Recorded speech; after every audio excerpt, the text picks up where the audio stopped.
এই অনুচ্ছেদে আল্লাহ আজ্জা জাল্লা আমাদেরকে একটি বিশেষ উপাধি প্রদান করেছেন, আর সেই উপাধিটি হল ইবাদুর রহমান, অবিশ্বাস্য রকম করুণাময় এবং ভালোবাসাময় সত্তার বান্দারা।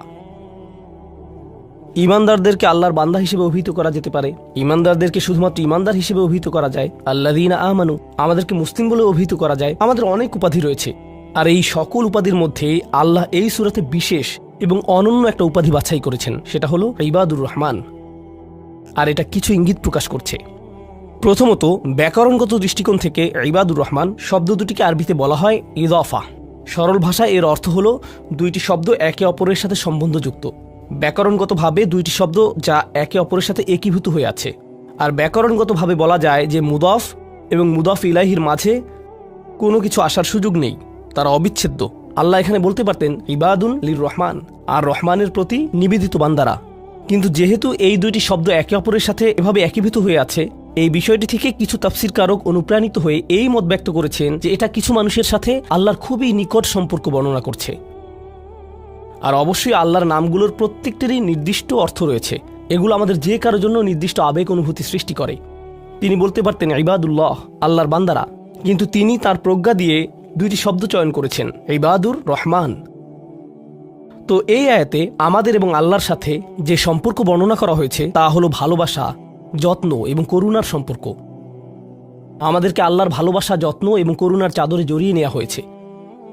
আয়াতগুলোর অগ্রসর হওয়ার সাথে সাথে বক্তব্যের বিষয়বস্তুকে দুটি ভিন্ন দৃষ্টিভঙ্গি থেকে দেখা সম্ভব। একটি দৃষ্টিভঙ্গি হলো কিছু মানুষের বিশেষ কিছু গুণ রয়েছে। বিশেষ এই মানুষগুলো কারা? যাদেরকে আল্লাহ ইবাদুর রহমান বলে আখ্যায়িত করেছেন। এই দৃষ্টিভঙ্গি অনুযায়ী এই হলো গুণাবলীগুলোর একটা তালিকা। যদি এর সবগুলোর অধিকারী হতে না পারেন, আপনি আসলে ব্যর্থ হয়েছেন। এটা হলো একটা দৃষ্টিভঙ্গি। তো আমাদের যে কারো জন্য আমরা যদি প্রথম দৃষ্টিভঙ্গির দিকে লক্ষ্য করি, তখন বলবো আমি তো তাহলে অকৃতকার্য হয়ে গেলাম। কিন্তু এটাকে দেখার আরেকটা পরিষ্কার দৃষ্টিভঙ্গি রয়েছে, আর সেটা হলো এই প্রত্যেকটি হলো পৃথক শ্রেণীর মানুষের জন্য। তাদের প্রত্যেকেই হলেন পৃথক শ্রেণীর মানুষ। তাদের মধ্যে সাদৃশ্যপূর্ণ বৈশিষ্ট্য হলো তারা সকলেই ইমানদার। কিন্তু এক্ষেত্রে একটা বিষয় হলো, আর এই ধারণাটি আমি সূচনায় আপনাদেরকে বলবো, আমরা সকলে একরকম নই। যেমন আজকের জুমার পর এক নারীর সাথে আমার সাক্ষাৎ হয়েছে। তিনি আমার কাছে এসে বললেন আমি প্রতিদিন 3 ঘন্টা ধরে তাহাজ্জুদের নামাজ পড়ি। আক্ষরিকভাবে এটাই তিনি আমাকে জিজ্ঞেস করেছিলেন, এটা কি ঠিক আছে? আর আমি বলেছিলাম আপনাকে এজন্য পুরস্কৃত করা উচিত, কারণ অনেকের জন্য নিয়মিত 5 মিনিট তাহাজ্জুদ পড়াও অসম্ভব। কখনো কখনো মানুষের জন্য সময় মতো ফজরের নামাজে ওঠাও অত্যন্ত কঠিন হয়ে যায়।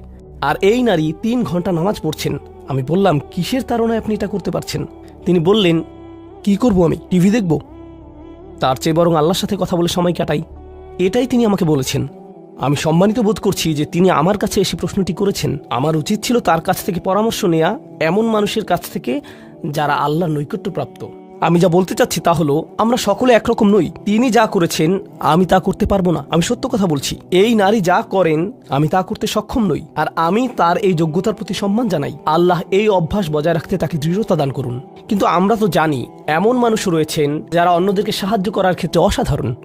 তাদের যোগ্যতা, তাদের পারদর্শিতা হলো অন্য মানুষকে সাহায্য করা। আরেক ধরনের মানুষ রয়েছে যাদের এই গুণটি রয়েছে যে যখন তারা মানুষের চারপাশে থাকেন মানুষ ভালো অনুভব করে। এটাই তাদের যোগ্যতা। আপনি শুধু তাদের কাছে যাবেন, যদি তারা কোনো কথা নাও বলেন, আপনি শুধু তাদের সাথে সময় কাটাবেন, তখন নিজের ভেতর একটা প্রশান্তি অনুভব করবেন, শান্তি অনুভব করবেন। আল্লাহ আমাদের সকলকে বিচিত্র যোগ্যতা দিয়েছেন। এই অনুচ্ছেদের ব্যাপারে এই বিষয়টাই আমার কাছে অনেক বেশি বিশ্বাসযোগ্য মনে হয় যে এটা বিভিন্ন ইমানদারদের জন্য বিভিন্ন বিচিত্র গুণাবলীর উল্লেখ করেছে। ইমানদারদের একটি শ্রেণীর বিশেষ এক ধরনের গুণাবলী রয়েছে, ইমানদারদের অন্য একটি শ্রেণীর অন্য ধরনের গুণাবলী রয়েছে। সেটা তাদেরকে বিশেষ বৈশিষ্ট্যমণ্ডিত করে। আর আমরা যখন এই আয়াতগুলোতে অগ্রসর হব, আপনি হয়তো দেখবেন যে প্রথমটি আমার সাথে মিলছে না। আমি আশা করছি যে কমপক্ষে একটি গুণের অধিকারী হব। আপনি হয়তো একের অধিক গুণের সাথে মিল খুঁজে পাবেন, আর সেটাও আপনাকে ইবাদুর রহমান হিসেবে অন্তর্ভুক্ত করবে। এখানে প্রথম গুণটি চমৎকার।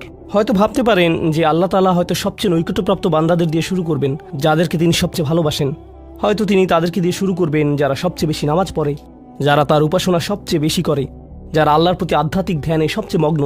কিন্তু আল্লাহ কি দিয়ে শুরু করলেন? তিনি বললেন আল্লাযীনা ইয়ামশুনা আলাল আরদি হাওনা। অবিশ্বাস্য রকম করুণাময় সত্তার বান্দারা, এই বিশেষ মানুষগুলো হলো তারা যারা বিনম্রতার সাথে পৃথিবীতে চলাফেরা করে। আল্লাযীনা ইয়ামশুনা আলাল আরদি হাওনা। সামনে এগোনোর আগে এটা দিয়ে কি বোঝাচ্ছে তা আমাদেরকে উপলব্ধি করতে হবে। এর অর্থ এটা না যে আপনি যখন রাস্তায় হাঁটবেন অর্ধেক রুকু করা অবস্থায় হাঁটবেন, এরকম ভাবে মাথা নিচু করে রাখবেন আর বলবেন যে আমি বিনয় প্রকাশ করছি। এটা বিনয় প্রকাশ করা নয়। আপনি সোজাভাবেই হাঁটবেন। আপনি মানুষের সাথে তাচ্ছিল্য সহ কথা বলবেন না। আর আলাল আরদি এই ধারণাটি হলো যেখানেই যান, হয়তো ঘরে থাকতে পারেন, হয়তো কাজে থাকতে পারেন, হয়তো শিক্ষা প্রতিষ্ঠানে থাকতে পারেন, হয়তো আপনার কর্মচারীদের সাথে কাজে আছেন, হয়তো আপনার নিয়োগদাতার সাথে কথা বলছেন, হয়তো কথা বলছেন শিশুদের সাথে, অথবা কথা বলছেন বড়দের সাথে, হয়তো আপনার বাবা মায়ের সাথে কথা বলছেন, হয়তো এটা অন্য কেউ, হয়তো এটা মুসলিম হতে পারে অথবা অমুসলিম। যখনই মানুষের সাথে কথা বলেন এক ধরনের বিনয় থাকতে হবে। যেভাবে আপনি তাদের সাথে কথা বলবেন, কাউকে মূল্যহীন বোধ করাবেন না আপনার কথার দ্বারা। যেভাবে তার দিকে তাকান, যেভাবে নিজেকে উপস্থাপন করেন, এটাই আল মাশি আলাল আরদি হাওনা, পৃথিবীর বুকে বিনয় সহকারে চলাফেরা করা, বিনম্রভাবে। আপনারা দেখবেন যে কোরআনে বিভিন্ন রকমের অহংকারের কথা এসেছে। এখন এখানে সবাই জানেন যে অহংকার হলো হৃদয়ের একটা ব্যাধি, এটা থাকে হৃদয়ের ভিতর, তাই না? কিন্তু ভিতরে যখন কোনো ব্যাধি থাকে, যেমন কোনো ভাইরাস যদি ভিতরে থাকে, বাইরে এর কিছু লক্ষণ প্রকাশ পায়, উচ্চ তাপমাত্রা, ঘাম, এই ধরনের লক্ষণ। কোরআন তুলে ধরছে অহংকারের কিছু লক্ষণ। উদাহরণস্বরূপ আল্লাহ বর্ণনা করছেন যেভাবে মানুষ অন্যের দিকে তাকায়। কোরআন বলছে যে এমন মানুষ ছিল যারা রাসূল সাল্লাল্লাহু আলাইহি সাল্লামের দিকে এভাবে দৃষ্টিপাত করত, ইয়াকাদুল্লাযীনা কাফারু লা ইউযলিকুনাকা বিআবসারিহিম, তারা এত কঠিনভাবে আপনার দিকে তাকায় যে তারা যেন তাদের দৃষ্টি দ্বারা আপনাকে মাটিতে ফেলে দেবে। এরকম কঠিনভাবে তারা আপনার দিকে তাকায়। অন্য কথায় তারা কোনো কিছু বলেনি, তারা কোনো কিছু করেনি। তাদের অহংকার কোথায় ছিল? শুধুমাত্র তাদের মুখমণ্ডলে, শুধুমাত্র তাদের চোখে। তো তরুণদের জন্য এটা একটা উপদেশ। তোমার বাবা মা হয়তো তোমার সাথে কিছু নিয়ে চিৎকার করছেন, সেটা ন্যায্য বা অন্যায্য যাই হোক, আর তুমি বসে বসে শুনছো, আর তোমার রক্ত গরম হয়ে উঠছে এবং পাল্টা চিৎকার করতে মন চাইছে, কিন্তু তুমি শুধু কুৎসিত চাহনি দিয়ে তাদের দিকে তাকিয়ে আছো। এই কুৎসিত চাহনি দিয়ে তাকিয়ে আছো, আর তোমার মা বলছেন আমার দিকে এভাবে তাকিয়ে আছো কেন? আমি তো কোনো কথা বলিনি। তুমি কিছু বলনি, এটা পুরস্কার পাওয়ার মতো কিছু না। তুমি কিছু বলনি, এটা পুরস্কার পাওয়ার মতো কিছু না। কারণ অধ্যত্ব শুধু তোমার কথাতেই থাকে না। তবে অভিনন্দন যে তুমি কোনো কিছু বলনি, এটা অপেক্ষাকৃত ভালো, কারণ সেটা তাহলে আরও খারাপের দিকে যেত। কিন্তু এক ধরনের অধ্যত্ব, ক্রোধ এবং বিনয়ের অভাব আমাদের চোখে মুখে ফুটে ওঠে। সুম্মা নজর, সুম্মা আবাসা অবাসার, সুম্মা আদবার ওয়াস্তাকবার। শুধু যেভাবে কারো দিকে তাকান, শুধু যেভাবে ভ্রু কুঁচকান, শুধু যেভাবে চোখ ঘুরান, কখনো কখনো যেভাবে কারো দিকে তাকান, কখনো কখনো যেভাবে কারো দিকে না তাকান। কেউ আপনাকে সালাম দিয়েছে, আপনি তার দিকে তাকালেন না, অন্যদিকে ফিরলেন এবং তা উপেক্ষা করলেন, অথবা শুধু ওয়ালাইকুম আসসালাম বললেন। আপনি সালামের জবাব দিয়েছেন, কারণ তা না হলে তো গুনাহ হতে পারে, কিন্তু জবাব দিলেন খুবই নিচু স্বরে, এটা নিশ্চিত করার জন্য যাতে সে শুনতে না পায়, আর সে মনে করলো যে আপনি জবাব দেননি। এরকম যে আল্লাহ জানেন যে আমি জবাব দিয়েছি, কিন্তু আমি তাকে এটা জেনে পরিতৃপ্তি লাভ করতে দিব না যে আমি তার সালামের জবাব দিয়েছি। তো যখন সে এসে বলে যে ভাই আমি তো আপনাকে সালাম দিয়েছি, আপনি জবাব দেননি, আমি তো জবাব দিয়েছি, এটাও হাউন এর অভাব। আল্লাযীনা ইয়ামশুনা আলাল আরদি হাওনা, মানুষের প্রতি বিনয়, শিশুদের প্রতি করুণা, বয়স্কদের প্রতি করুণা, এমন মানুষদের প্রতি করুণা যারা এর যোগ্য না। আর প্রসঙ্গক্রমে এর অর্থ এটা না যে আপনাকে অপমান করার সুযোগ আপনি মানুষকে করে দিবেন। এমন পরিস্থিতি আছে আমাদের পরিবারগুলোতে, আমাদের বন্ধুবান্ধবের মাঝে, আমাদের পরিসরে, যেখানে কিছু মানুষকে অবমাননাকর হিসেবে পাবেন। এমনটা ঘটে। আপনার পরিবারে এমন মানুষ রয়েছে, কখনো কখনো আপনার পিতামাতাও এরকম হতে পারেন। এটা খুবই কষ্টদায়ক বিষয়, এটা খুবই অন্যায্য বিষয়, আর আপনাকে এগুলো সবসময় শুনতে হয়, বারবার শুনতে হয়। শ্রোতাদের ভিতরে এমন নারী রয়েছেন যাদেরকে আমি দেখতে পাচ্ছি না, তারা পর্দার আড়ালে রয়েছেন, কিন্তু তারা যে অবস্থাতেই থাকেন, হয়তো শ্বশুরবাড়ির আত্মীয় অথবা ভাই বোন বা অন্য কারো কাছ থেকে তাদের কথা শুনতে হয়, আর তাদের এটা সব সময় শুনতে হয়, আর এগুলো শুনে তাদের রক্ত গরম হয়ে যায়। তখন কি করবেন? আপনাকে তখনও বিনয় ধরে রেখে যা করা শিখতে হবে তা হলো প্রথমত সেরকম পরিস্থিতি থেকে দূরে থাকবেন। যদি জানেন যে মেজাজের ভারসাম্য হারিয়ে ফেলবেন, তখন সেখান থেকে বেরিয়ে যান। এই মুহূর্তে আমি এই আলোচনায় অংশ নিতে পারবো না, দুঃখিত, আমি একটু হাঁটতে যাব। রাগে বিস্ফোরিত হয়ে যাওয়ার আগে এটা থেকে বেরিয়ে যান। এটাই প্রথমত এবং প্রধানত ইয়ামশুনা আলাল আরদি হাওনা। যুক্তিসঙ্গতভাবেই আয়াতটিতে এর সাথে যা সম্পর্কিত, ওয়া ইযা খাতাবাহুমুল জাহিলুনা ক্বালু সালামা, অল্প অল্প করে অবিশ্বাস্য কিছু শিক্ষা এখানে প্রদান করা হয়েছে। আরবি ভাষায় ইদা অর্থ যদি না, এর অর্থ যখন। যখন বিরক্তিকর ব্যক্তিরা, যখন সেই ব্যক্তিরা যাদের নিজস্ব নিয়ন্ত্রণ নেই, এরা যখন তাদের সাথে কথা বলে, যখন মূর্খ লোকেরা তাদের সাথে কথা বলে, এখানে বলা হচ্ছে না যে যদি তারা কথা বলে, বরং আয়াতে বলা হচ্ছে যখন তারা কথা বলে। আল্লাহ আমাকে এবং আপনাকে জানিয়ে দিচ্ছেন যে এমন লোক সব সময় থাকবে যারা আমাদের উদ্দেশ্যে কথা বলবে, যারা আমাদের সাথে আলোচনায় অংশ নিবে, যারা আমাদের সাথে ভাব প্রকাশ করবে। তাদের আচরণ হয়তো ভালো হবে না, এরকমটা ঘটবে, এটা এড়াতে পারবেন না। এই ধরনের অপ্রীতিকর অভিজ্ঞতার শিকার আপনাদের প্রত্যেককেই হতে হবে, আমি সহ। এমন লোক থাকবে যারা জাহেল। এখানে জাহেল অর্থ উপলব্ধি করুন। জাহেল অর্থ শুধুমাত্র মূর্খ না। যখন মুসা আলাইহিস সালামকে গরুর বাছুর সম্পর্কে জিজ্ঞেস করা হলো, তিনি বলেছিলেন যে তোমাদেরকে একটি গরু কুরবানি করতে হবে। আর তারা বলেছিল, তুমি কি তামাশা করছো? আতাত্তাখিযুনা হুজুয়া, তুমি কি আমাদের সাথে উপহাস করছো? আমাদেরকে গরু কুরবানি করতে হবে? এখানে আমাদের সামনে জটিল পরিস্থিতি রয়েছে, কিন্তু কোনো গরু কুরবানির প্রয়োজন নেই। তিনি আসলেই রেগে গেলেন। আপনারা জানেন যখন মুসা আলাইহিস সালাম রেগে যান তখন তিনি কিছু একটা করে ফেলতে পারেন। তো তিনি তৎক্ষণাৎ আল্লাহর কাছে প্রার্থনা করলেন এবং বললেন, আউযু বিল্লাহি আন আকুনা মিনাল জাহিলিন, আমি জাহেলদের অন্তর্ভুক্ত হওয়া থেকে আল্লাহর আশ্রয় প্রার্থনা করি। এর অর্থ মূর্খ নয়, কারণ স্পষ্টতই মুসা আলাইহিস সালাম ছিলেন পৃথিবীর জ্ঞানী মানুষদের একজন। তিনি অজ্ঞতা নিয়ে কথা বলছেন না। তিনি বলছেন, আমি আমার আবেগের উপর নিয়ন্ত্রণ হারানো থেকে, মেজাজের নিয়ন্ত্রণ হারানো থেকে আল্লাহর আশ্রয় প্রার্থনা করছি, এমন জিনিস বলা থেকে অথবা করা থেকে যা আমি এখন করতে চাই, কিন্তু আমাকে নিজেকে সংযত করতে হবে। এখন এই উপলব্ধি থেকে আলোচ্য আয়াতটিতে আসুন। এরকম মানুষ রয়েছে যারা সবচেয়ে জঘন্য কথা বলে, কিন্তু তাদের কোনো লাগাম নেই। কথাগুলো আপনার হৃদয় থেকে এসে মস্তিষ্ক হয়ে এরপর তার জিহ্বাতে যাওয়া উচিত, কিন্তু এই পথে কিছুটা লাগাম থাকতে হবে। আমার হয়তো এটা বলা উচিত না, আমি কিছু একটা অনুভব করছি, হয়তো গালি বের হয়ে যাবে, সেটা গলায় পৌঁছে গিয়েছে, কিন্তু সেটা আমার মুখ দিয়ে বেরিয়ে আসা উচিত না, আমার সেটা গিলে ফেলা উচিত। কিন্তু কিছু মানুষ রয়েছে, তাদের মাথায় যা আসে তাই বলে ফেলে। কারোর সাথে আপনার 6 মাস পরে দেখা হলো কোনো একটা পার্টিতে, ঈদের সময় অথবা অন্য কোথাও, হে আসসালামু আলাইকুম, আপনি তো মোটা হয়ে গেছেন, সবার সামনেই। এটা কেমন কথা? আপনি এটা মনে মনে আনতে পারেন আর নিজের মনে মনে মাশা আল্লাহ বলতে পারেন, কিন্তু সবার সামনে কেন আপনাকে এই কথা বলতে হবে? হেই, তুমি তো কয়েক বছর আগে পড়ালেখা ছেড়ে দিয়েছিলে, এখনো পাশ করনি, এখনো ফেল অবস্থাতে আছো। মানুষ আপনাকে এরকম কথা বলে আর এটা আপনাকে রাগান্বিত করে। এই অবস্থায় কি করবেন? আল্লাহ বলেছেন, এটা আপনার মনের বিনয় প্রকাশের অংশ। এভাবেই আল্লাহ আমাদের বিনয় যাচাই করবেন। আর প্রসঙ্গক্রমে তারাই হয়ে থাকে আমাদের সবচেয়ে কাছের মানুষ, যার অর্থ আপনি এই ধরনের পরিস্থিতিতে বারবার বারবার বারবার পড়বেন। কিভাবে এটা থেকে বেরিয়ে আসবেন?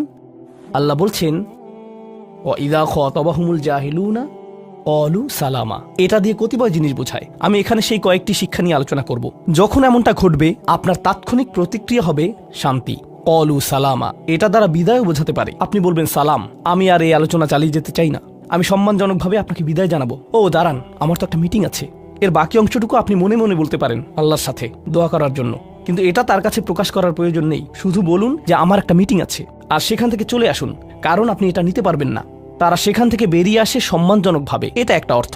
যখন জঘন্য মানুষ আপনার কাছে আসে, বেরুবার পথ খুঁজে বের করবেন। কোরআন এই সূরাতে আরো পরে যা বলেছে যে মাররু কিরামা, সম্মানজনকভাবে তারা এটা অতিক্রম করে চলে যায়। কিছু কিছু মানুষ আছে যারা এমন কথা বলতে চায় যা আপনাকে রাগান্বিত করবে। তারা আসলে এটা করে মজা পায়। তারা কথা বলবে শুধু আপনাকে উত্তেজিত করার জন্য, আর তাদের কেউ কেউ জানে যে ঠিক কি বলতে হবে, কারণ তারা আপনার সাথে আগেও কথা বলেছে। আর তারা জানে যে কোন জিনিস আপনাকে রাগিয়ে তুলে, তাই তারা জানে যে কোন বাটনটি প্রেস করতে হবে আর কিভাবে আপনাকে বিরক্ত করতে হবে। আপনি বসে আছেন, আমি উত্তেজিত হব না, আমি উত্তেজিত হব না, আমি উত্তেজিত হব না, কিন্তু তার কথা শুনে আপনি বিশাল দানবে পরিণত হয়ে গেলেন, যার ফলে সব ধ্বংস হয়ে যাবে। আর সেই ক্ষেত্রে আপনাকে আগে এটা রোধ করতে হবে। আপনি এখানে কথা বলতে পারেন আর বলতে পারেন যে, দেখুন, আমি এই বিরোধ চাই না, আসুন শান্তিপূর্ণ সময় ব্যয় করি, আসুন এই বিষয়টা নিয়ে আজ আর কথা না বলি, এতে অনড় থাকুন। এটা দিয়েও ক্বালু সালামা বোঝায়। আমি আপনার সাথে ঝগড়া করতে চাই না, আমি শুধু চাই আলোচনাটা যাতে কুৎসিত পথে এগিয়ে না যায়। কখনো কখনো আমরা ভদ্রতা দেখাই, আর সেই সুযোগে মানুষ আমাদেরকে অসম্মানজনক কথা বলতে থাকে, এবং আত্মবিশ্বাসের সাথে মানুষকে জানিয়ে দিবেন যে তাদেরকে থামতে হবে, তারা সীমা ছাড়িয়ে যাচ্ছে। এটা সঠিক নয়, এমনটা করা সম্মানহীনতা নয়, শিষ্টাচার বহির্ভূত নয়। আপনি নিজের জন্য রুখে দাঁড়াতে পারেন, কিন্তু এটা শুধু মর্যাদাপূর্ণ উপায়ই করতে হবে, এমনভাবে যা শান্তিপূর্ণ। এছাড়াও সালামা শব্দটিকে অনেকেই অবস্থা হিসেবেও দেখেছেন। অন্য কথায়, যখন তারা জবাব দেয় তারা পরিপূর্ণ শান্তিপূর্ণ অবস্থায় থাকে, এটা ভিন্ন একটা অর্থ। যখন জঘন্য মানুষেরা আপনার সাথে কথা বলে, তারা আপনাকে বিরক্ত করে, তারা রাগান্বিত করে, তারা মিথ্যার পর মিথ্যা, মিথ্যার পর মিথ্যা, মিথ্যার পর মিথ্যা বলে, আর আপনাকে সেখানে বসে এটা শুনতে হয় যেন এটা সত্য। আর তারা এটা অন্য মানুষের সামনে বলে, আর আপনি কোনো কারণ ছাড়াই ঝামেলায় পড়ে যান। যখন আপনি জবাব দেন, আপনার জবাব যাই হোক, জবাবটা শান্ত হওয়াটাই উত্তম। যখন জবাব দিবেন, আপনাকে শান্ত এবং পরিশীলিত হতে হবে। এটাই কলু সালামা। আর যারা জীবনে এটা ধারণ করতে পারে তারা আল্লাহর কাছে বিশেষ মানুষ, ইবাদুর রহমান। অন্য কথায়, এই অনুপ্রেরণাটিকে আমাদের মনে রাখতে হবে। সেই রকম সময়ে যেই ব্যক্তির সাথে আপনি কথা বলছেন সে এর যোগ্য না, বরং সে হয়তো চপটাঘাত পাওয়ার যোগ্য। আপনাদের কেউ কেউ হয়তো প্রতিউত্তর দেয়ায় খুবই পারদর্শী। কেউ হয়তো আপনাকে বিদ্রুপাত্মক কিছু বলছে, আপনি তাকে কথা দিয়ে পিষে ফেলতে পারবেন। ও মাই গড, আপনার মাথায় যে জবাবগুলো আসে, তালিকা করা একাধিক জবাব, আমি কি এ বি সি বলবো নাকি উপরের সবগুলো একসাথে বলবো, আপনার মাথায় এটা চলছে। আর সেই মুহূর্তে যখন আপনি বিরত হওয়ার সিদ্ধান্ত নেন, কঠিনভাবে না বলার, প্রতিক্রিয়া না দেখানোর, শান্ত থাকার সেই শক্তি অর্জনের জন্য আপনার আর আমার অনুপ্রেরণা যা হবে তা হলো, আমি ইবাদুর রহমানের মধ্যে শামিল হতে চাই। আমি ভুলে যাব যে আমি এই অপ্রীতিকর কথোপকথনে রয়েছি, কারণ ঠিক এখনই আমি আল্লাহর সংস্পর্শে রয়েছি আর তার বিশেষ রহমত আমার উপর বর্ষিত হচ্ছে। সেই জন্যই তিনি আমাকে এই পরিস্থিতিতে ফেলেছেন, যাতে আমি তার নৈকট্য অর্জন করতে পারি। এটা আসলে একটা আশীর্বাদ। এই অপ্রীতিকর সঙ্গগুলো আসলে একটা আশীর্বাদ, যাতে আমি তার নৈকট্য পেতে পারি। সুবহানাল্লাহ। ওয়াইবাদুর রহমানিল্লাযীনা ইয়ামশুনা আলাল আরদি হাওনা ওয়া ইযা খাতাবাহুমুল জাহিলুনা ক্বালু সালামা। লক্ষ্য করুন এরপর আল্লাহ কি বলছেন। দ্বিতীয় শ্রেণীর মানুষেরা, তাদের বিশেষ গুণটি বর্ণিত হচ্ছে। প্রসঙ্গক্রমে এর অর্থ এটা না যে তারা অন্য কিছু করে না, যেমন তারা নামাজ পড়ে না, তারা হালাল খাবার গ্রহণ করে না। এগুলো তো থাকতেই হবে, তারা তো ইতিমধ্যে ইবাদ। এগুলো হলো ইবাদ হওয়ার বাইরের অতিরিক্ত গুণাবলী। দ্বিতীয় মহান গুণটি কি? দ্বিতীয় শ্রেণীর এই মানুষেরা যারা আল্লাহর কাছে প্রিয়, কোন জিনিসটা তাদের বিশেষ মানুষে পরিণত করেছে? ওয়াল্লাযীনা ইয়াবিতুনা লিরাব্বিহিম সুজ্জাদান ওয়া কিয়ামান। যারা রাত্রি অতিবাহিত করে তাদের প্রভুর উদ্দেশ্যে সিজদারত এবং দণ্ডায়মান অবস্থায়। তারা লোকচক্ষুর অন্তরালে গভীর রাতে নামাজে মশগুল থাকেন, কারণ তারা জানেন যে রাতের গভীরে আল্লাহ তাদের সবচেয়ে নিকটে থাকেন। আমাদের অনেকের জন্য এটা অনেক কঠিন যে আল্লাহ যদি তার সবচেয়ে নৈকট্যপ্রাপ্ত মানুষদের কথা বলেন, এই শ্রেণীর মানুষদের দিয়ে শুরু করাটাই প্রত্যাশিত ছিল। এটাই প্রত্যাশিত ছিল যে আল্লাহ এমন মানুষদের দিয়ে শুরু করবেন যারা সবচেয়ে বেশি নামাজ আদায় করে, বিশেষত এমন সময়ে যখন তিনি নিকটে থাকেন, যা হলো রাতের মধ্যপ্রহর। সেখান থেকেই শুরু হওয়ার কথা ছিল, কিন্তু না, তিনি সেখান থেকে শুরু করেননি। তিনি বিনয় দিয়ে শুরু করেছেন, কারণ রাতের সেই নামাজ যখন আপনি এবং আমি আল্লাহর সামনে বিনয়াবনত হই, নামাজরত অবস্থায় অন্য কেউ দেখার সুযোগ না থাকে, চমৎকৃত করার মতো আর কেউ না থাকে, একমাত্র যাকে আপনি চমৎকৃত করতে চান তিনি হলেন আল্লাহ। আপনার আত্মাভিমান চলে গিয়েছে, আল্লাহর সম্মুখে দণ্ডায়মান হয়ে আপনি পূর্বেকৃত সকল অপরাধ স্বীকার করেছেন। আল্লাহর সাথে আপনি উন্মুক্ত আলোচনায় রত আছেন, সকল অহংকার থেকে মুক্ত হয়ে। যদি নিজেকে অহংকার মুক্ত করতে চান, প্রথম ধাপটি হলো, আপনি কি মানুষের সামনে অহংকারকে বিসর্জন দিতে পারেন? আর তারপর আল্লাহর সম্মুখে উপস্থিত হন। আমরা এমন অনেক মানুষদের কথা জানি যারা ইবাদতে পারদর্শী, কিন্তু মানুষের কাছে তারা খারাপ হিসেবে বিবেচিত। এটা আদর্শ নয়। এখানে একটি শ্রেণীকে অগ্রাধিকার দেয়া হয়েছে, আর এরা তারাই যারা মানুষের সাথে বিনয়ী। তারপর যারা আল্লাহর সামনে বিনয়াবনত হয়ে উপস্থিত হয়। এটা অর্জন করা সহজ নয়, কিন্তু যদি সপ্তাহে একবার, আমি জানি যে এটা কঠিন হবে, কিন্তু সপ্তাহে একবার আপনি মসজিদে ইশার নামাজ পড়লেন আর এরপর সরাসরি বাসায় চলে গেলেন আর ঘুমিয়ে পড়লেন, আর সেটা তখনই সম্ভব হবে যদি আপনি প্রত্যুষে ঘুম থেকে উঠেন আর এরপর দিনে না ঘুমান। তো ফজরের সময় উঠুন, এরপর ঘুমাবেন না, নিজেকে পরিশ্রান্ত করুন, এশা পড়ুন, এরপর ঘুমাতে যান। এরপর অ্যালার্ম দিয়ে রাখুন, ফজরের 30 মিনিট আগে অ্যালার্ম সেট করুন, উঠে গিয়ে কয়েক রাকাত নামাজ পড়ুন। শুধু এটুকুই করুন, নিজের মতো করে এটা করুন। এজন্য অন্য কারো ঘুম ভাঙাবেন না, এটা নীরবে করবেন। ঘরের কোনো এক কোণে চলে যান, সেখানেই নামাজ পড়ুন। যদি সপ্তাহে একবার বা দুবারও এটা করতে পারেন, যে প্রশান্তি পাবেন, আল্লাহর সাথে যে সম্পর্ক অনুভব করবেন, সেটা আপনাকে সবচেয়ে কঠিন সময়েও সাহায্য করবে। আল্লাহ আমাদেরকে এই মানুষদের অন্তর্ভুক্ত করে দিন। ওয়াল্লাযীনা ইয়াবিতুনা লিরাব্বিহিম সুজ্জাদান ওয়া কিয়ামা। এরপর আসছে তৃতীয় ধরনের মানুষের কথা। ওয়াল্লাযীনা ইয়াকুলুনা রাব্বানা ইসরিফ আন্না আযাবা জাহান্নাম ইন্না আযাবাহা কানা গরামা ইন্নাহা সাআত মুস্তাকাররা ওয়া মুকামা। এই মানুষেরা শুধু একটি দোয়া করে, দোয়ার তালিকা নয়। তাদের একমাত্র দোয়া হলো, ইয়া আল্লাহ, আমি জাহান্নামে যেতে চাই না। অন্য যেখানেই রাখেন, জাহান্নামে নয়। আমাকে জাহান্নামে রাখবেন না, আমাদেরকে জাহান্নামের শাস্তি থেকে দূরে রাখুন। অবস্থান করার জন্য এটা বিভৎস একটা জায়গা। আমি এটা এক মুহূর্তের জন্য দেখতে চাই না। আমি সেখানে স্বল্পস্থায়ীভাবে থাকতে চাই না, আর আমি সেখানে দীর্ঘস্থায়ীভাবেও থাকতে চাই না। দোয়াটি মনোযোগ দিয়ে শুনুন।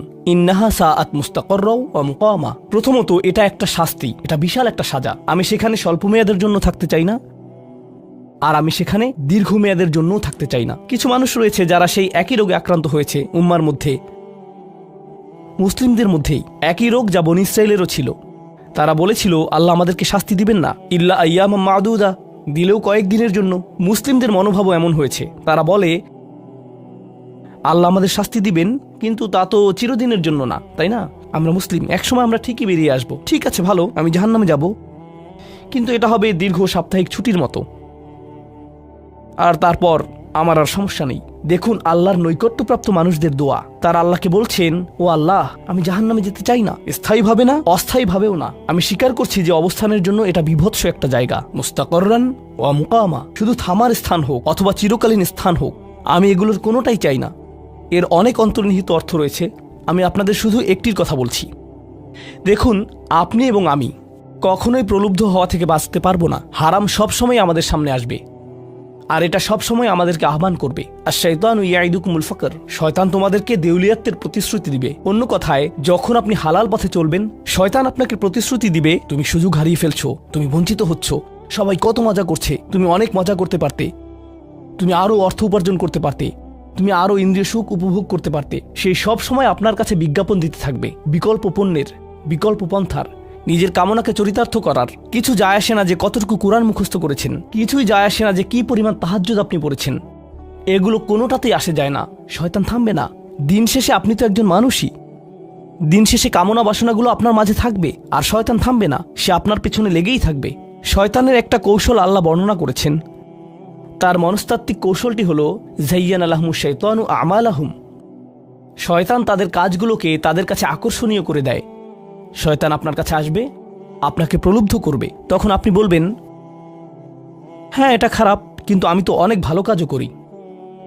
হ্যাঁ আমি এলোমেলো কাজ করছি, কিন্তু আমি তো নামাজও পড়ছি, আর আমি তো কাফেরও না, তো সমস্যার কিছু নেই, আর এইবার করেই আমি থেমে যাব। এমন না যে আমি এটা করতেই থাকবো, শুধু একবারই করব। এভাবে নিজেকে সব ধরনের যুক্তি দিতে থাকেন, নিজে নিজে এটাকে বৈধতা দিতে থাকেন।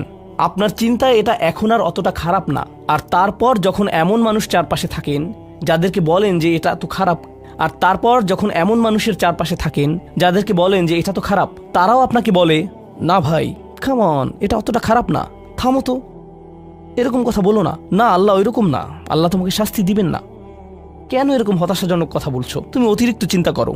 আপনি তা শুনেন, আর এটা আপনাকে প্রভাবিত করতে শুরু করে। কিন্তু যখন কাজটা করে ফেলেছেন, যেটাই করেছেন, হতে পারে এটা অ্যালকোহল অথবা অন্য কোনো মাদক, এটা কারোর সাথে সম্পর্ক হতে পারে, সেটা যাই হোক, যখন নিজেকে বলেন যে এটাই শেষবার, কিন্তু এটাই শেষ তো না। কারণ যখনই কাজটা ঘটে যায় আর কয়েকদিনের মধ্যে অনুশোচনাও কেটে যায়, তখন মোবাইলে আরেকটা মেসেজ চলে আসে, তারপর আরেকটা দাওয়াত আসে, তারপর আপনি বলেন না এটাই শেষবার, আবারও সেই চক্রে আটকে যান, আর আবারও সেটা করেন, আর তা করতেই থাকেন। শয়তান ঠিক এটাই চেয়েছিল। মানুষ এই চক্র বন্ধ করতে পারে, আল্লাহর প্রতি নিবিষ্ট হয়ে বলতে পারে, ইয়া আল্লাহ, আমার বন্ধুরা কি বলছে তাতে কিছু যায় আসে না, শয়তান কি ওয়াসওয়াসা দিচ্ছে তাতে কিছু যায় আসে না, কতবার এই বিভৎস চক্রে আটকা পড়েছি তাতে কিছু যায় আসে না। আমি ফিরে আসলাম, আমি ফিরে আসলাম 2 দিন অনুতপ্ত থেকে, আবারও পাপে লিপ্ত হওয়া থেকে। আমি ফিরে আসলাম আপনার কাছে ক্ষমা চাওয়ার পর আবারও পাপ করা থেকে। ওয়ালাম ইউসিরু আলা মা ফাআলু ওয়া হুম ইয়ালামুন। তারা পাপ কাজগুলো বারবার করে না, আর তারা জানে যে তারা কি করছে। আমি সেই লোকদের অন্তর্ভুক্ত হব না। ওয়ালাইসাতিত তাওবাতু লিল্লাযিনা ইয়ামালুনা আস-সাইয়্যাত। তওবা, অনুশোচনা তাদের জন্য কাজ করে না যারা পাপ করতেই থাকে। এমনকি তওবা করার পরেও এটা সেই মানুষদের জন্য না যারা এই চক্রে আটকে যায়, এটা তাদের জন্য যারা বলে, ইয়া আল্লাহ, আমি জাহান্নামে যেতে চাই না, আমি জাহান্নামের যোগ্য অনেক কাজ করেছি, কিন্তু এখন আমি থেমে যাচ্ছি। আর এটাই চূড়ান্ত। তারা হলেন আল্লাহর কাছে বিশেষ মানুষ, কারণ আল্লাহ জানেন এটা কতটা প্রলুব্ধকারী ছিল, আল্লাহ জানেন সেই আসক্তি কতটা শক্তিশালী ছিল, আল্লাহ জানেন পাপের কত গভীরে আপনি ছিলেন, আল্লাহ জানেন আপনার উপর শয়তানের সেই দীর্ঘ নিয়ন্ত্রণের কথা, আর আপনি সেই নিয়ন্ত্রণ ভঙ্গ করতে এবং আল্লাহর কাছে ফিরে আসতে সক্ষম হয়েছেন। আল্লাহর পথে আপনার এই যাত্রা অন্য মানুষের তুলনায় অনেক কঠিন। আপনার সামনের প্রলোভনগুলো অনেক শক্তিশালী, আপনার প্রতি অভিকর্ষের টানটি অনেক বেশি শক্তিশালী, আর এর সাথে লড়াই করে যেহেতু আল্লাহর কাছে এসেছেন, তাই আপনি বিশেষ মর্যাদা সম্পন্ন। এটা মনে করবেন না যে আমি তাহাজ্জুদ পড়ি না তাই আমি অতটা ভালো না, অথবা আমি আরবি জানি না, বা আমি এখনো সম্পূর্ণ কোরআন পাঠ করিনি, আর আমি তাজবিদের নিয়মগুলো জানি না। না না না না না, আপনার বিশেষত্ব এজন্য না যে আপনি 17 বার হজ করেছেন। আপনার জ্ঞান এবং ইবাদতের জন্য আপনি আল্লাহর কাছে বিশেষ না, আপনি আল্লাহর কাছে বিশেষ মর্যাদা সম্পন্ন, কারণ আপনি পাপ থেকে বেরিয়ে এসেছেন। আর আপনি শুধু তার ভয়েই ভীত। এটাই আপনাকে আল্লাহর কাছে বিশেষ মর্যাদা সম্পন্ন করে। তাই আপনিও ইবাদুর রহমান। তো এখান থেকে আল্লাহ আমাদেরকে সম্পূর্ণ বিপরীত দিকে নিয়ে যাচ্ছেন। এই প্রত্যেক শ্রেণী সম্পর্কে চিন্তা করুন, কিভাবে এগুলো আপনার সাথে প্রাসঙ্গিক, কিভাবে আপনি আল্লাহর কাছে বিশেষ মর্যাদা সম্পন্ন হতে চান, কিভাবে আপনি আল্লাহর নৈকট্য পেতে চান, কিভাবে আমি আল্লাহর নৈকট্য পেতে চাই। আমাদের কাছে এটা আসলে কতটা মূল্যবান। পাপ হলো এক প্রকারের ভালোবাসা। আমরা এর মোহে পড়ে যাই, আমরা এতে আসক্ত হয়ে যাই। আর এই অনুচ্ছেদটি আসলে ভালোবাসার একটা প্রতিযোগিতা। কারণ আপনি ইন্দ্রিয় সুখ ভালোবাসেন, আপনি এই পাপগুলোকে ভালোবাসেন, আর আপনি তা ছাড়তে চান না, কারণ এতে আপনার সুখানুভূতি নষ্ট হবে। আর অন্যদিকে আল্লাহ বলছেন, আমি আমার নিজের দ্বারা সেই সুখকে প্রতিস্থাপন করে দিব, আমি এটাকে আমার নৈকট্য দ্বারা প্রতিস্থাপন করে দিব। আল্লাহ এই সুযোগ দিয়েছেন। আপনার নিজেকে এই সমীকরণের আলোকে সিদ্ধান্ত নিতে হবে। আপনি এই পরিস্থিতিতে পড়বেন, অন্য কেউ জানবে না, কেউ জানবে না যে আপনার মাথায় কি সংগ্রাম চলছে, কেউ জানবে না, শুধু আল্লাহ জানবেন। আর প্রসঙ্গক্রমে উদাহরণস্বরূপ আপনাদের কেউ কেউ যখন হারাম সম্পর্কে জড়ান, নিশ্চিত বলছি না, আপনাদেরকে অভিযুক্ত করছি না, কোনো মানুষ, আপনারা না, কোনো মানুষ যাদেরকে আপনারা চিনেন, তারা হয়তো অনৈতিক সম্পর্কে জড়িত, আর আপনি তা থেকে বের হতে চাচ্ছেন। তো আপনি এই আলোচনা শুনে তাকে মেসেজ দিলেন, আমি আর এটা করতে পারবো না। সে উত্তর দিল, তুমি কি আমাকে ভালোবাসো না? তুমি এখন আমাকে ঘৃণা করো? তুমি কি মনে করো যে আমি তোমার জাহান্নামে যাবার কারণ? আমি কি এতটাই খারাপ? এখন আপনি বলছেন, না তুমি অতটা খারাপ না, না আমি তোমাকে ভালোবাসি, তুমি মোটেই খারাপ না, তুমি অনেক ভালো। ঠিক আছে, যদি আমার সাথে সম্পর্ক সমাপ্ত করতে চাও, আজকে রাতে আমার সাথে দেখা করো, আর আমার মুখের সামনে এটা শেষ করো। না, এটা আমি করতে পারবো না। ঠিক আছে, তুমি আমাকে ঘৃণাই করো। আচ্ছা ঠিক আছে, আমি আসছি। এটা আবার শুরু হয়ে গেল। আর এরপর আপনি আবারও তওবা করতে চান।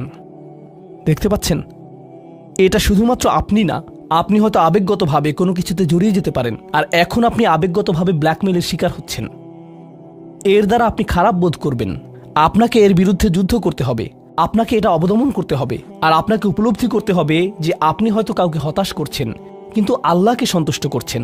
আর আপনি এটা শুধু নিজের জন্যই করছেন না, বরং এটা ওই মেয়ের জন্যও করছেন, বা ওই ছেলের জন্যও করছেন যে আপনার মেসেজের জবাব দিচ্ছে।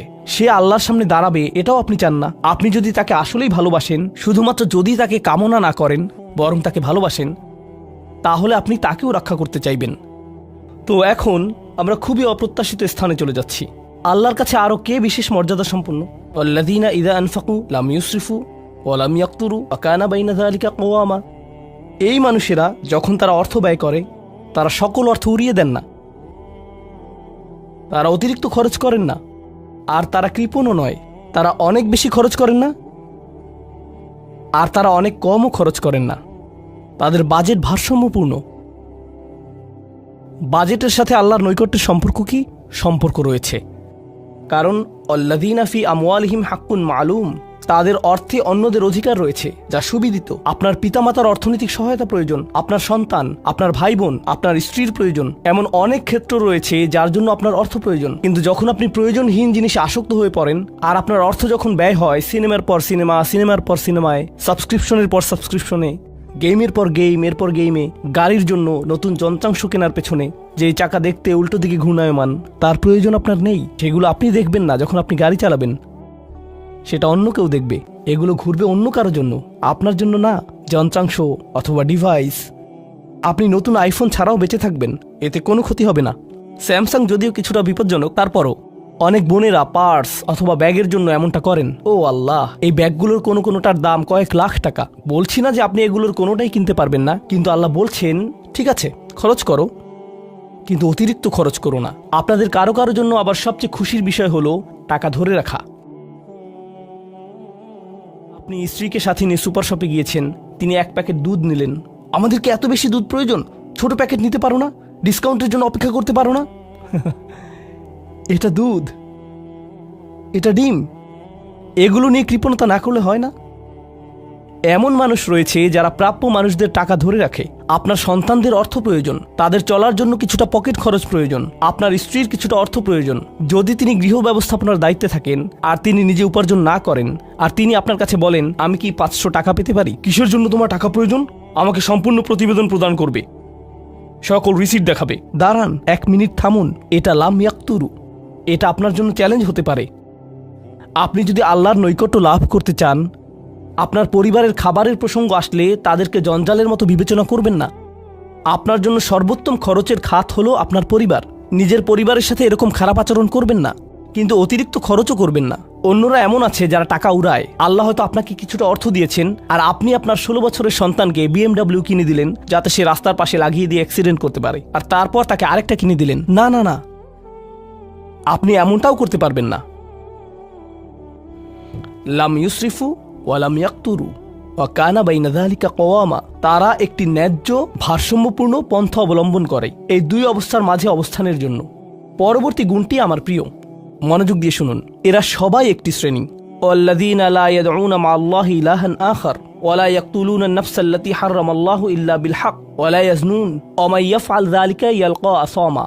তারা আল্লাহর পাশাপাশি অন্য কোনো উপাস্যের কাছে প্রার্থনা করে না, আর আল্লাহর পাশাপাশি অন্য কোনো উপাস্যের কাছে প্রার্থনা না করা অবস্থায় তারা কাউকে হত্যা করে না, এবং তারা ব্যভিচারে লিপ্ত হয় না। 3টি বিষয়। তারা আল্লাহ ছাড়া কারো কাছে প্রার্থনা করে না, এর সাথে রয়েছে তারা হত্যা করে না, এবং তারা ব্যভিচার করে না। 3টি বিষয় একসাথে। 3টি বিষয় একসাথে।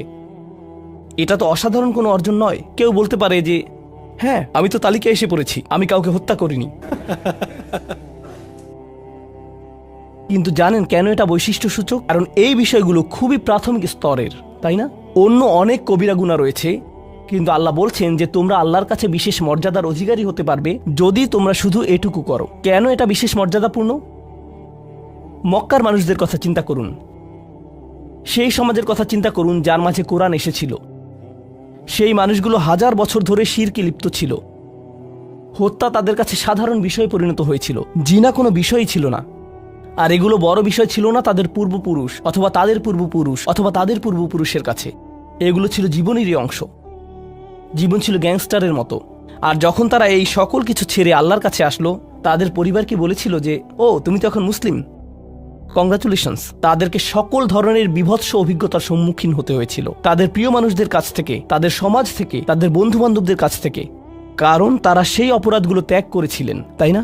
কিছু মানুষের জন্য শুধুমাত্র ঈমান গ্রহণ করা, শুধুমাত্র অপরাধী জীবন থেকে বেরিয়ে আসা, শুধুমাত্র জিনা থেকে বেরিয়ে আসা ছিল এতটাই বড়।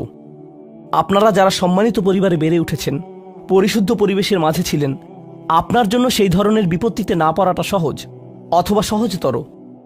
এখনকার সময়ে যে কোনো কিছুই সহজ। কিন্তু আপনাদের যারা অমুসলিম অবস্থা থেকে এসেছেন, আপনি চারপাশে অপরাধ সংঘটিত হতে দেখেছেন, আপনি চারপাশে মাদকের আসর দেখেছেন, আপনি চারপাশে নারী লিপ্সা দেখেছেন, প্রত্যেক সাপ্তাহিক ছুটির দিনই ক্লাবে যেতেন, আর তারপর আপনি আল্লাহর পথে আসলেন, আপনি ঈমান গ্রহণ করলেন। সেই জীবন থেকে আপনার এই যাত্রাটি ছিল বিশাল এক যাত্রা, আর আল্লাহ এটা স্বীকার করেছেন এবং বলেছেন যে এটা বেশ বড় ব্যাপার যে কিছু মানুষ এমনটা করেছে। শুধু এই বিবেচনায় তারা বিশেষ মর্যাদাময়, তারা অন্য কিছু জানে না, তাদের ব্যাপক কোনো জ্ঞান নেই। কিন্তু মূল বিষয় হলো তারা আল্লাহর সন্তুষ্টির জন্য হিজরত করেছেন, তারা সেই বড় পাপগুলো থেকে আল্লাহর অভিমুখে যাত্রা করেছেন। এটা অবিশ্বাস্য। কিন্তু এই আয়াতগুলোতে আল্লাহর করুণা এখনো সমাপ্ত হয়নি। প্রথমত সেই 3টি বিষয় যা আমি উল্লেখ করেছি, শিরক বা আল্লাহ সম্পর্কে অশ্রদ্ধা প্রদর্শন করা, হত্যা এবং ব্যভিচার, এগুলো অনেক বড় পাপ। তো আল্লাহ কি বলছেন? ইউদাআফ লাহুল আযাবু ইয়াউমাল কিয়ামা ওয়া ইয়াখলুদ ফীহি মুহানা। এমন মানুষের জন্য শাস্তি দ্বিগুণ করা হবে, আর তারা সেখানে থাকবে অপমানিত অবস্থায়। এই পাপগুলো আল্লাহর কাছে ছোট বিষয় না, বিশেষত 3টা পাপ একসাথে। কিন্তু প্রসঙ্গক্রমে সবচেয়ে খারাপ অপরাধ শিরক। সবচেয়ে খারাপ অপরাধের মধ্যে দ্বিতীয়টি হলো যখন আপনি একজন ব্যক্তিকে হত্যা করেন। এটা কাকে হত্যা করার সমতুল্য? গোটা মানবজাতিকে। এটা হলো দ্বিতীয় বৃহত্তম অপরাধ। আর তারপর তৃতীয় বৃহত্তম অপরাধ কোনটি? জিনা। এই 3টি একসাথে এসেছে একটি আয়াতে। সেজন্য আল্লাহ বলছেন যে এই ব্যক্তিটি বিশেষ ধরনের শাস্তি পাবে, আর সে এই শাস্তিতে রয়ে যাবে অপমানিত অবস্থায়। কিন্তু এমনকি খারাপের ভিতর সবচেয়ে খারাপ, এরপর সবচেয়ে খারাপ ব্যক্তিটি, এই ব্যক্তিটি এজন্য সবচেয়ে খারাপ না যে সে একটি জিনিস করছে, বরং সে সবচেয়ে খারাপ কারণ সে 3টি জিনিসই করেছে। 3টি জিনিসই করেছে। এটা জাহান্নামের হ্যাট্রিক অর্জনের মতো। আর সম্পর্কে আল্লাহ কি বলছেন? তিনি বলছেন ইল্লা মান তাবা ওয়া আমানা ওয়া আমিলা আমালান সলিহা। অর্থাৎ যে অনুতপ্ত হয়েছে, ঈমানের পথে ফিরে এসেছে এবং তখন থেকে ভালো কাজ শুরু করেছে। তার জন্য নিয়মের ব্যতিক্রম হবে।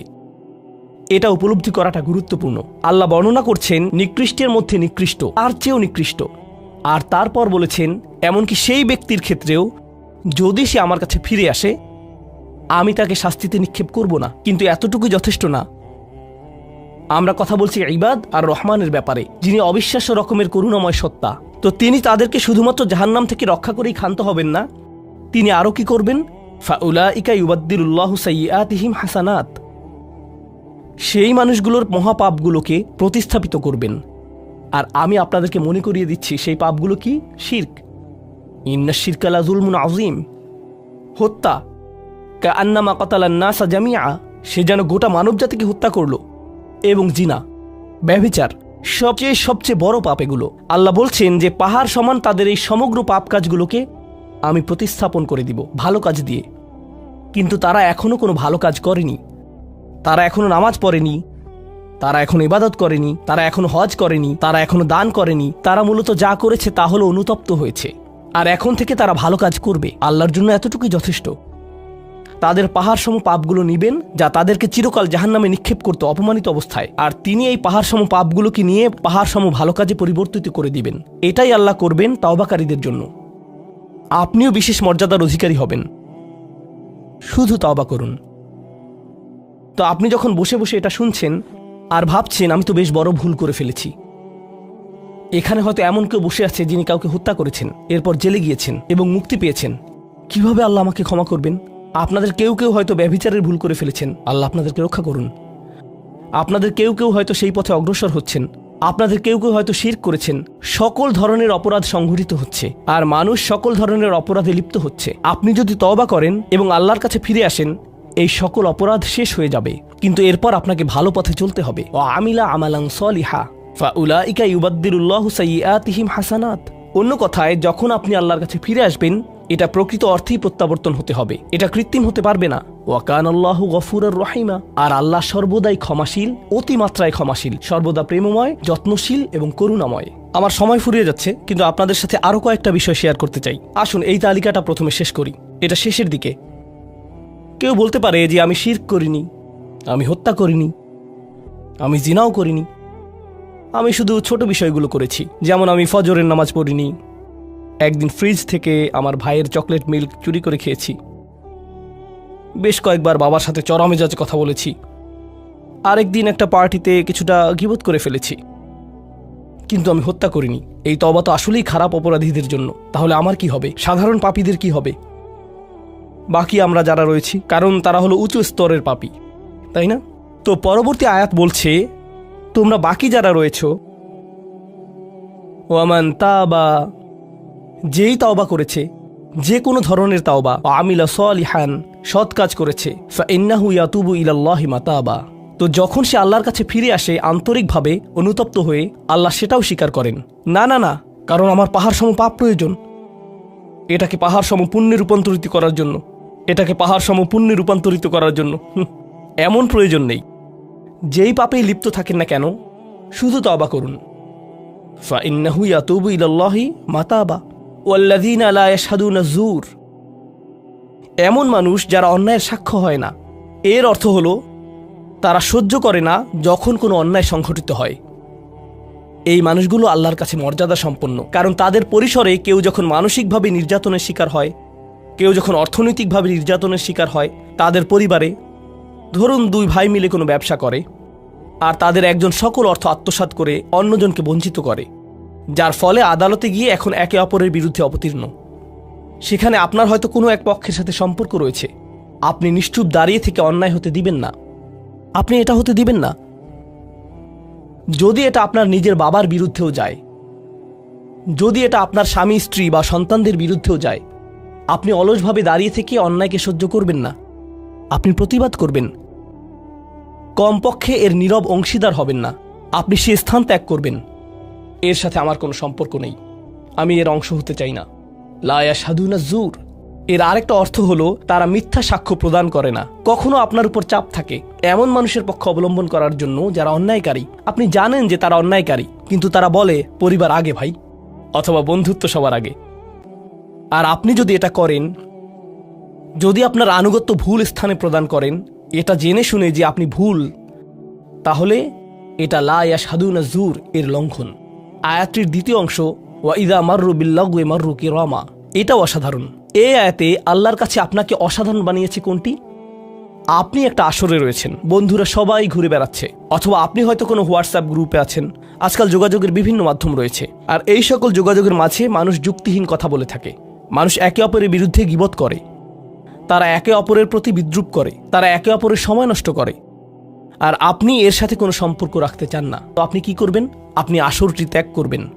কিন্তু আপনি প্রথমে একটা লেকচার দিবেন না যে এগুলো সবই অর্থহীন, তোমরা নিজেদের সময় নষ্ট করছো, আস্তাগফিরুল্লাহ, আমি তোমাদেরকে আল্লাহর দিকে ডাকছি এবং তওবা করতে আহ্বান জানাচ্ছি, তোমরা এই ভিডিওটি দেখো, আমি এই আসর ত্যাগ করছি না। অথবা আপনি কোনো পার্টিতে রয়েছেন আর বললেন, আস্তাগফিরুল্লাহ, তোমরা সবাই গীবত করছো, আমি এখান থেকে চলে যাচ্ছি। ওয়া ইযা মাররু বিল্লাগwi মাররু কিরামা, যখন তারা এই ধরনের আসরের পাশ দিয়ে যায়, যখন তারা এই ধরনের পরিস্থিতির সম্মুখীন হয়, তারা সেখান থেকে বেরিয়ে আসে সম্মানজনক উপায়ে, মাররু কিরামা। অন্য কথায়, তারা তাদের নিজস্ব মর্যাদা রক্ষা করে। তারা এমন অবস্থায় পড়ে না যা অন্যদেরকে এবং তাদের নিজেদেরকে অপমানিত করে। আর এই প্রক্রিয়ায় তারা অন্য কাউকে খারাপ বোধও করায় না। তারা সম্মানজনক অজুহাত তৈরি করে এবং নিজেদেরকে সেই পরিস্থিতি থেকে বের করে আনে। ওয়া ইযা মাররু বিল্লাগwi মাররু কিরামা। আর সবশেষে ওয়াল্লাযীনা ইযা যুকিরু বিআয়াতি রাব্বিহিম লাম ইয়াখিরু আলাইহা। আসলে এখনো শেষ হয়নি, আপনাদের ভালো বোধ করার জন্য বললাম। ওয়াল্লাযীনা ইযা যুকিরু বিআয়াতি রাব্বিহিম লাম ইয়াখিরু আলাইহা সুম্মান ওয়া উময়ানান। এটা জুমায় অংশগ্রহণকারীদের জন্য। যখন তাদেরকে স্মরণ করিয়ে দেয়া হয়, তারা অন্ধ এবং বধিরের মতো পড়ে থাকে না। অন্য কথায়, তারা সেগুলো উপেক্ষা করে না, তারা সেগুলোকে হালকাভাবে গ্রহণ করে না। তারা কিছু শোনার পর বলে না যে হ্যাঁ, এটা আমার সম্পর্কেই বলেছে, এটা ঠিকই আমার বিবেককে আঘাত করেছে, কিন্তু আমি ভুলে যাব যে এটা আমি শুনেছি। আমি ভান করব যে এটা আমার সম্পর্কে না এবং এটা নিয়ে চিন্তা করব না। তারা ইচ্ছাকৃত বধির না, আর তারা ইচ্ছাকৃতভাবে অন্ধও না। সেই স্মরণিকার প্রতি যা তাদেরকে প্রদান করা হয়েছে, এটা ছিল আপনার সম্পর্কে, এটা ছিল আপনার কার্যকলাপ সম্পর্কে, আপনার উদ্দেশ্য সম্পর্কে। আর এখন আপনি এটা আর নিতে পারছেন না, কারণ আপনি পরিবর্তিত হতে চান না। বাল ইউরিদুল ইনসানু লিয়াফজুরা আমামাহ। মানবজাতি শুধু তার সামনে যা রয়েছে তাতে নিমজ্জিত হয়ে যেতে চায়। প্রলোভনগুলো এতটাই মজবুত। আর কোরআন উলিন নুহা সম্পর্কে বলছে, তারা এমন মানুষ যারা নিজেদেরকে সংযত করতে পারে। আপনাকে স্মরণ করিয়ে দেয়া হচ্ছে নিজেকে সংযত করার জন্য, আর আপনি বলছেন আমি সংযত হতে চাই না, আমি এই অবস্থাতেই ভালো আছি। আমি ইতিমধ্যেই কাজটি করার দিন, তারিখ এবং স্থান নির্ধারণ করে ফেলেছি এবং টিকিটও করে ফেলেছি। এরপর এই খুতবাটি আমার মুড নষ্ট করে দিল। তো আমি এখন একটা বার্গার খাবো এবং খুতবায় যা শুনেছি তা নিয়ে চিন্তা করব না। তারপর সেখানে যাব যেখানে আমি যেতে চেয়েছিলাম। খুতবাটা বেশ দেরিতে শোনা হয়েছে। সেই মানুষেরা এমনটা করে না।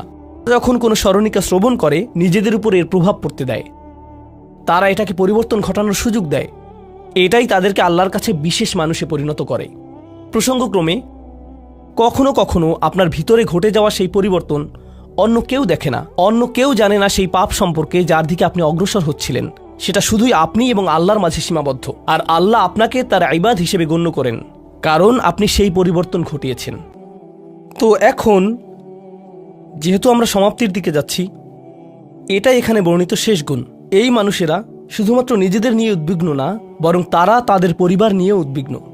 ওয়াল্লাযীনা ইয়াকুলুনা রব্বানা হাবলানা মিন আজওয়াজিনা ওয়া যুররিয়াতিনা কুররাতা আয়ুনিন। হে প্রভু, আমাদের স্ত্রী এবং আমাদের সন্তানদের দ্বারা আমাদেরকে চক্ষুর শীতলতা দান করুন। যার অর্থ দুইটি জিনিস। আমি জটিলতা পরিহার করে আপনাদেরকে সরলভাবে কুররাতা আয়ুনিন এর অর্থ বুঝিয়ে বলছি। প্রথম অর্থ হলো, ইয়া আল্লাহ, অন্য সকল কিছু আমাকে পীড়িত করে, অন্য সকল কিছু আমাকে অসুবিধায় ফেলে, কিন্তু যখন আমি আমার স্ত্রীর কাছে আসি এবং আমার সন্তানদের কাছে আসি, ইয়া আল্লাহ, এই স্থানটিকে আমার জন্য প্রশান্তিদায়ক করে দিন। আমার সকল অসুবিধা দূর হয়ে যায় যখন আমি আমার স্ত্রীর দিকে তাকাই। আমার সকল অসুবিধা দূর হয়ে যায় যখন আমি আমার সন্তানদের সাথে থাকি। ইয়া আল্লাহ, আমার স্ত্রী এবং আমার সন্তানদের মাঝে এটা প্রদান করুন, অথবা আমার স্বামী এবং আমার সন্তানদের মাঝে এটা প্রদান করুন। কুররা শব্দটির দ্বিতীয় অর্থটি এসেছে করার থেকে। করার অর্থ যখন আপনার চোখ কোথাও আটকে যায়। ইয়া আল্লাহ, আমার স্ত্রীর প্রতি আমার ভালোবাসা এতটাই সৃষ্টি করে দিন যাতে আমি তার উপর থেকে চোখ ফিরাতে না পারি। ইয়া আল্লাহ, আমার সন্তানদের নিয়ে আমাকে এতটাই আনন্দিত করে দিন এবং এতটাই ভালোবাসাপূর্ণ করে দিন যাতে আমি তাদেরকে অন্যদের সাথে তুলনা না করি। আমার যা রয়েছে তা নিয়ে আমি সুখী। তারা খারাপ বোধ করুক, এটা আমি চাই না। আমি তাদের অর্জনের স্বীকৃতি প্রদান করি। আমাকে সেই সামর্থ্য দান করুন যাতে স্ত্রী এবং সন্তানদের মাঝে কুররাতু আয়ুন খুঁজে পাই। আমাকে একটি মজবুত পরিবার দান করুন এবং আমাকে আমার পরিবারের প্রতি সন্তুষ্ট করে দিন। আপনাদের অনেকের জন্য একমাত্র দুশ্চিন্তার বিষয় হলো স্ত্রী এবং সন্তান। এই দোয়া অনুযায়ী দুশ্চিন্তার একমাত্র উপশমকারী হওয়া উচিত স্ত্রী এবং সন্তান। আর আপনি নিজে চেষ্টা না করে শুধু আল্লাহর কাছে কিছু চাইতে পারেন না, কারণ আল্লাহ বিশেষ কোনো বৃষ্টি আপনার পরিবারের উপর বর্ষণ করবেন না যার ফলে আকস্মিকভাবে আপনি আপনার স্ত্রীকে ভালোবাসতে শুরু করবেন। এর জন্য চেষ্টা করতে হবে। আপনার সন্তানদের সাথে সম্পর্ক উন্নয়নের জন্য আপনাকে চেষ্টা করতে হবে। এটা রাতারাতি ঘটবে না। এটা এমন জিনিস যাতে আপনাকে এবং আমাকে বিনিয়োগ করতে হবে। তো আল্লাহ আমাদেরকে সামর্থ্য দান করুন যাতে আমরা শুধুমাত্র মুখে এই দোয়া করে ক্ষান্ত না হই, বরং দোয়াটি যাতে বাস্তবায়িতও করতে পারি, কারণ আল্লাহ প্রচেষ্টার বিষয়ে জিজ্ঞেস করবেন। এমনকি সেই বিখ্যাত দোয়াটির শেষেও এটা এসেছে, রব্বানা আতিনা ফিদ দুনিয়া হাসানা ওয়া ফিল আখিরাতি হাসানা ওয়া কিনা আযাবান নার। বিখ্যাত একটি দোয়া, তাই না? আমাদেরকে এই জীবনের সর্বোচ্চটা দান করুন, পরের জীবনেরও সর্বোচ্চটা দান করুন, আমাদেরকে জাহান্নামের শাস্তি থেকে রক্ষা করুন। এরপরে আল্লাহ কি বলছেন? উলাইকা লাহুম নাসিবুম মিম্মা কাসাবু। তারা ততটুকু অংশই পাবে যা তারা অর্জন করেছে। আপনি শুধু দোয়া করবেন আর তা কাজ করবে তেমনটা না, আপনাকে অর্জন করতে হবে, আপনার চেষ্টাকে কাজে লাগাতে হবে। তো আপনি যখন আপনার পরিবার নিয়ে উদ্বিগ্ন থাকবেন তখনই আপনি পরিবারে প্রশান্তি প্রদানের জন্য আল্লাহর কাছে চাইবেন। আর প্রসঙ্গক্রমে এটা দিয়ে কি বোঝায়? যে সকল স্বামীরা যারা লন্ডন শহরে রাত 2টা-3টা পর্যন্ত সীসা বারে সময় কাটান কিন্তু বাড়িতে তাদের স্ত্রীদের কাছে যান না, কারণ তারা তাদের স্ত্রীদের মাঝে কোনো প্রশান্তি খুঁজে পান না, আর তাদের স্ত্রীরা তারাও তাদের স্বামীদের মাঝে কোনো প্রশান্তি খুঁজে পান না, যখন তারা বলবেন না ভাই আমাকে বাড়ি যেতে হবে, তখন তারা আল্লাহর কাছে বিশেষ মর্যাদা সম্পন্ন হয়ে উঠবেন। যখন তারা সন্তানদের সাথে সময় ব্যয় করবেন, সন্তানদের থেকে তাদের চোখ সরে যায় না, আর যেহেতু আপনার চোখ তাদের থেকে সরছে না, এর অর্থ আপনি আসলে তাদের সাথে রয়েছেন, এর অর্থ আপনি আসলে সন্তানদের সাথে সময় ব্যয় করছেন এবং সেটা উপভোগ করছেন। এই বিষয়টি আপনাকে আল্লাহর কাছে বিশেষ মর্যাদা সম্পন্ন করে তুলেছে। তাদের জন্যই উলাইকা ইউজজাউনাল গুরফাতা বিমা সাবারু। আর আমাদেরকে মুত্তাকিনদের নেতা হিসেবে কবুল করুন, সৎকর্মশীলদের নেতা হিসেবে কবুল করুন। আমাদের সন্তানদেরকে ভালো সৎকর্মশীল জীবন দান করুন, যার ফলে যখন আমি আপনার সম্মুখে দাঁড়াবো, ইয়া আল্লাহ, আমার পরিবারের সদস্যদের কাজের কারণে আমার সৎকর্মের পরিমাণ শুধু বৃদ্ধিই পাবে। এখন এই সব কিছুর পরে উলাইকা ইউজজাউনাল গুরফাতা বিমা সাবারু, এই মানুষদেরকে প্রদান করা হবে সুউচ্চ প্রাসাদ, তারা যে ধৈর্য প্রদর্শন করেছে তার প্রতিদান স্বরূপ। লক্ষ্য করুন, এখানে আল্লাহ বলছেন তারা যে ধৈর্য প্রদর্শন করেছে তার প্রতিদান স্বরূপ। আপনি যদি এই তালিকার প্রথমে যান, যারা তাদের জিহ্বা সংযত করে, যখন মূর্খ লোকেরা তাদের সাথে কথা বলে তারা বিনয়ী, তারা জিহ্বা সংযত করে, যারা আল্লাহ ছাড়া অন্য কারো ইবাদত করে না, যারা আল্লাহর ইবাদত করে রাতের গভীরে, এই তালিকাটি যা আমরা আলোচনা করলাম তাদের প্রত্যেকেরই প্রয়োজন অধ্যাবসায়, মজবুতি, দৃঢ়তা এবং প্রতিজ্ঞা। আর সবর শব্দটি দিয়ে এটাই বোঝায়। এই মানুষগুলো পুরস্কৃত হবেন তারা যে দৃঢ় প্রতিজ্ঞা দেখিয়েছেন তার জন্য, তারা এর জন্য প্রতিজ্ঞাবদ্ধ ছিলেন। ওয়ায়ুলাক্কাউনা ফিহা তাহিয়াতান ওয়া সালামা, তাদেরকে সেখানে অভ্যর্থনা করা হবে অভিবাদন ও সালাম সহকারে। আল্লাহ তাদের জন্য অভিবাদন প্রেরণ করবেন। আল্লাহ শুধুমাত্র তাদেরকে ভালোবাসবেন না, বরং তিনি তাদেরকে এখন সম্মানিতও করছেন। এরা হলেন আল্লাহ কর্তৃক বিশেষ পুরস্কার প্রাপ্ত। খালিদিনা ফিহা হাসুনাত মুস্তাকাররা ওয়া মুকামা, তারা অবিশ্বাস্য সেই সম্মানের মাঝে এবং সেই সুউচ্চ প্রাসাদের মাঝে চিরকাল থাকবেন। কি চমৎকার স্থান, স্বল্পকালীন এবং চিরকালীন অবস্থানের জন্য। তো আল্লাহ এটাকে জাহান্নামের সাথে তুলনা করেছেন, তাই না? জাহান্নামীরা বলবে আমি এখানে স্বল্পকালের জন্যও থাকতে চাই না, চিরকালের জন্যও থাকতে চাই না। আল্লাহ বলেছেন জান্নাতের স্বাদ যদি তুমি সামান্য পরিমাণেও পাও, তুমি এটা আকাঙ্ক্ষা করবে, তুমি এটা চিরকালের জন্য চাইবে। আল্লাহ আমাদের সকলকে চিরকালের জন্য জান্নাতে প্রবেশ করান।